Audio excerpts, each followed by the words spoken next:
ચાલુ છે બરોબર. અને આ પછી એમ કે લોકો એવું કહે છે ને કે ભાઈ આ તમે તો કઈ લખતા નથી. આપણે લખાયું હોય છે, આપણે વચ્ચે ટેક્સ ઉપર લેખ લખ્યો હતો ને સરકારની વિરુદ્ધમાં જેમ, પણ મોદીને ટાર્ગેટ કરીને આપણે નથી લખતા એમ બીજાની જેમ. એટલો જ ફરક હોય છે. બાકી આપણે આ ઢોર વિશે ને આ વિશે તો પોસ્ટ હોય છે ને આપણે. એ તો ઓલો મોદી જોતો એ છે તો એને મને આ કાર્ડ મોકલેલું હતું નર્મદાના પ્રોગ્રામ. વીવીઆઈપી કાર્ડ હતું, સિલ્વર પાસ. સિલ્વર પાસ એટલે ઓલી પહેલી લાઈનમાં બેવાનું. એટલે આપણે તો બધું લખતા જ હોય છે. તો ભાઈ ટેક્સ ઉપર આટલો બધો આંકડો લેખ લખ્યો હતો ફોરેન હતો ત્યારે, તો આ મન કી બાતમાં મારે જ બોલાવ્યો હતો ને બુક લોન્ચિંગના પ્રોગ્રામમાં હું જ ગયો હતો ને ત્યાં ગણપત યુનિવર્સિટીમાં. હા ખબર.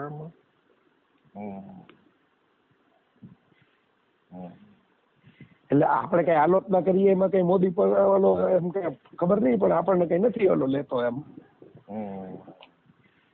આપણી આલોચના સાંભળી લેતો હોય છે એમ. નહીતર આપણે તો હિન્દુત્વના મુદ્દે કેટલું બધું લખ્યું છે આકરું. તો મોદી તો હિન્દુત્વવાદી છે જ નહીં ને, ઓલો તોગડીઓ તો એમ જ કે જ ને હિન્દુત્વવાદી છે.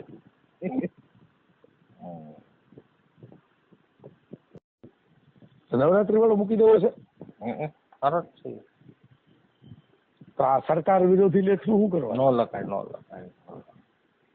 હમણાં સમી જશે. આપણે ખોટો ખોટું તને કદી શ્રેયાંશભાઈ સલાહ નહોતી આપી, એવી જ સલાહ હું આપીશ કે ન લખાય. હા, એમાં તો આપણે અમિત શાહ ની કુંડલી કાઢી લીધી હતી લેખની અંદર. તો શ્રેયાંશભાઈ સાહેબ જ નહીં. અત્યારે અમિત શાહ ક્યાંય પહોંચી ગયો. આપણે સાહેબ હોય તો ખોટા ખોટા લોકો કઈ યાદ રાખતા નથી એવું. હા બરાબર. નહીં, આપણો મુદ્દો એમ છે કે આપણે એમ તો હિન્દુત્વના નાના એવા 5-6 મુદ્દે કે આ ઢોર બોક ને એના મુદ્દે ટીકા કરીએ છીએ, તો એ તો વર્ષોથી કરીએ છીએ. તો મોદીને તો ફરક નથી જ પડ્યો ને, બીજા કોઈને પડે કે ન પડે એમ હોય નહીં. હમણાં સમી જશે બધું. હમણાં એકાદો ઓલો કઈક જોરદાર એકાદું કઈક બોમ્બ ધડાકો કરી દેશે. એ તો કાઢશે કઈક છેલ્લે હિન્દુ મુસ્લિમ વાળું ને આ દાઉદ વાળું કેવું કઈક કાઢશે, જોજો ને તમે. હા, એને તો એ આવડત છે ને કેમ કાઢવું. બધું ઠરી જશે પડે ને. અને ઓલી એને ઈ મુદ્દો કીધો તો ઈ આમાં લાગુ પડે છે કે ભાઈ તમે કોઈ યોગ્ય માણસને પસંદગી જ ન કરો. કોઈ ગજેન્દ્ર ચૌહાણ પહેલા જ નીલાનીઓ ટાઈપના બધી જગ્યાએ બેહાડી ગયો એમ.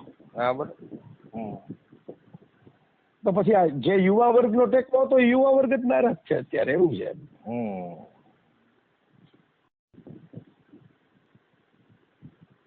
એટલે બેલેન્સ વ્યૂ માટે આપણે લેવું તો પડે એકાદ વખત.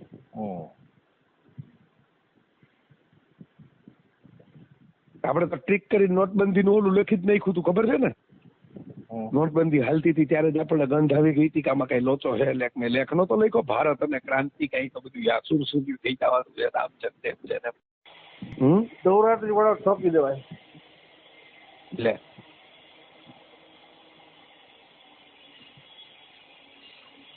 એમ બસ શ્રેયાંશભાઈ કીધું તું ને, તમે યાદ તો છે. આપણે બકાલું ફોન આવ્યો તો મને યાદ છે. આપણે જુબેલીએ બકાલું લેતા હતા ને ફોન આવ્યો તો યાદ છે મને. બોલો ત્યાં અમિત શાહ વાળો ઠઈકો હતો ત્યારે. ત્યારે તો ઓલો જેલમાં જવાનો હતો ને, એટલે આપણે કચકચાઈ જ લખ્યું હતું. એક મિનિટ લડુ. પ્રપંચતંત્ર મને હજી યાદ છે. લેખનું ટાઇટલ એમ આપ્યું હતું, પ્રપંચતંત્ર એમ કરીને.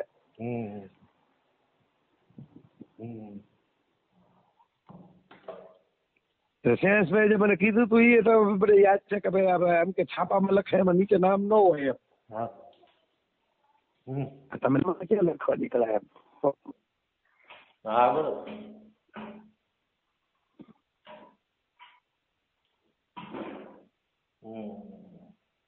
એ કે ઓલું છાપાના નામે ચડી ગયા, તમારા નામે ચડી જાય એમ.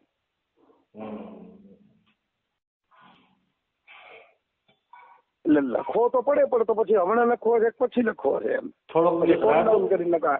ચેતન ભગતે જેમ સ્વાર્ટનેસ કરી કે લેખ આખો ભાજપની વિરુદ્ધમાં લખ્યો, પણ કોઈ પણ વાંચે તો એમ લાગે કોંગ્રેસની વિરુદ્ધમાં લેખ છે એમ.